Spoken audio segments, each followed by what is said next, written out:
going on, everybody? This is Jacob Varro. Today I had a piece extra stuff I've had stored for a while. I'm going to be getting a couple more to see how it works first. This one's probably sat for about a year, but I'm going to use it today. So what I'm going to be doing is actually putting this stuff in some of the areas where I have tape, so like I can actually fill some of my panels. A lot of people do this for no wall builds or trunk builds, or areas where you know it's a lot of flex or there's a lot of movement or pressure that is escaping. So that's the reason why I taped all these areas. If I was to take the tape off of all the areas I taped and then metered it and saw the difference in results, my guess would be it would probably be around 3/4 of a dB that I would lose by pretty much the amount of gains I made just on sealing areas.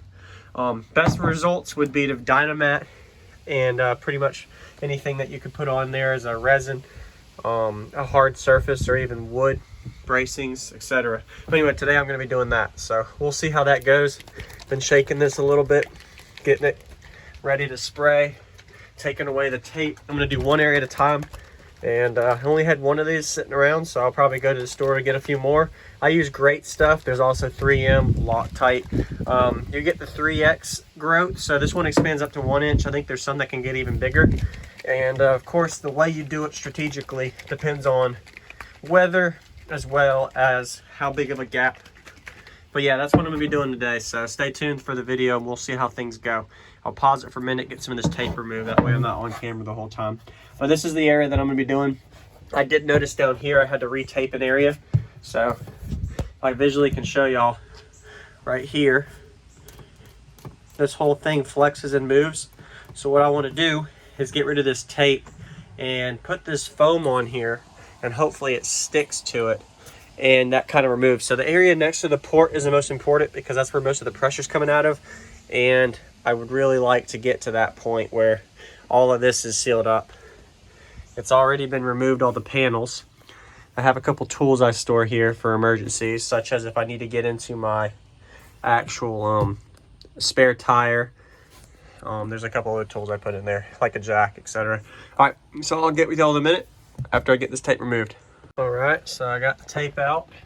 You can see that big area that you didn't see before, where you can visually see where all of that air was actually trapped and going into really the whole side panel of the vehicle. And this is just the structure of my Explorer, so every vehicle is different. What I'm gonna be doing is spraying foam in here and underneath as well. And depending on how much foam I get to, I might be able to get this whole side, but we'll see how this goes. So appreciate y'all watching. Of course, I'll be doing test results on this as well, kind of to see how it works out. Just real quick, we'll see. You can really tell it doesn't have anything there. Obviously, it would be best for me to get a piece of two or three pieces of layers of like Dynamat or some kind of resistance, vibration resistant on there, but I'm not really too worried about all of that, to be honest. Let me get something that'll actually hold the camera while I do this. Okay, that'll work. My jack. I don't have any kind of like camera stand that I'll be able to sit right there, so this works. We'll see how things go on this. So just want to say appreciate y'all watching once again. Just remember that I'm not the best at this by no means. I just do it for fun, and I do a lot of demo videos on my main channel. So here we go. Let's see how this goes in here.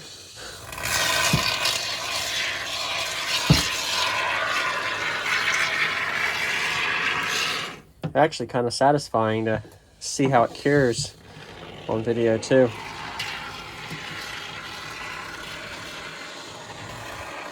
So I'm putting it here because it's a little bit of an area that I know flexes, and this stuff will expand like 2 to 3x or more depending on which one you get.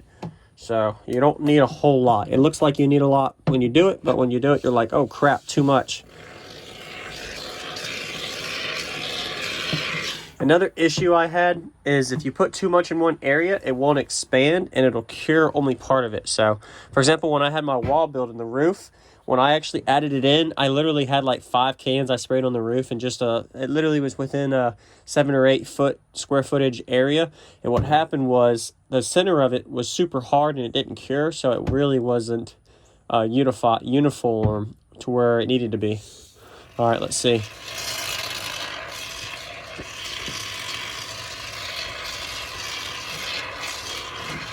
So what I'm trying to do here is get a more densified area than just what the tape was. And this is a cheap route. So the most efficient way for me to do this would probably be to build a little platform from like here all the way to here, all the way down. And I could actually fiberglass resin over that and do a panel. You could even put speakers back here, all kinds of things people have done. But I'm just doing the cheap route to see if it works. So this is better and more efficient than tape for me. So this was my next step in the phase. 1 second, I'm just getting I'm gonna shake it real quick.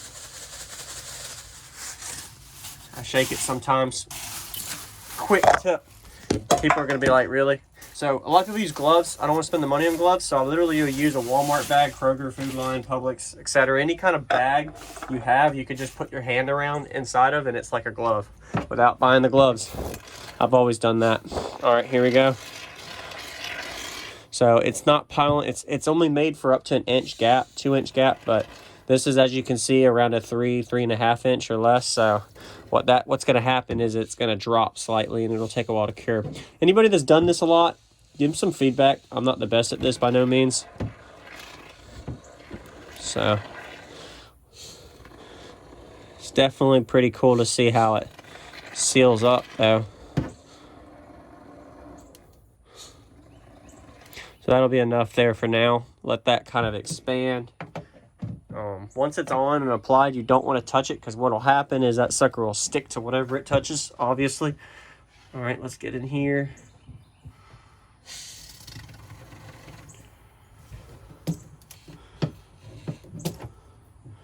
There's a couple areas over here I'm trying to get into where the panel flexes, if I can get underneath there.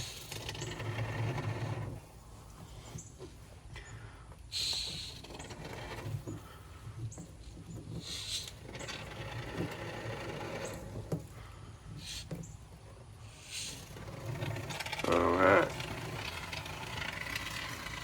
This is working. Every little bit helps. Hey, Jessica. I'm just doing a video showing while I do this. Putting some foam in this area. Yep. It's kind of cold out today, too. It's like 65 right now. This cures best around 75 degrees, if anybody knows that well. So that cured. As the video goes on, you kind of see how it expands. This stuff is really ugly, but I'm not for looks, as everybody knows. All right. I did pretty good on that so far. So that was almost yeah, there's a little bit more in there, but what I did there before and after, so that'll cure, and then I'll apply a little bit more once it cures, because what'll happen is I'll go in here, I'll get a couple more cans at the store, and all these areas I'm gonna do down here, I'm gonna do right here, I'm gonna do right there. I might not, we'll see. I might put a piece of wood there. I don't know what I'm gonna do. The really big panel open areas, I prefer not to do, because it's gonna take a lot of foam, and it'll take a couple of coats, layers as it develops. So that's how it's looking. We'll see how things go. But yeah, that's a video update for how things are going with the foaming of my cabin in the back end. So taking the tape out and foaming it in. It doesn't look pretty at all, but we'll see how things go. Thanks for watching. This is Jacob Vial out. Stay tuned for updates as I complete this. It'll take a while.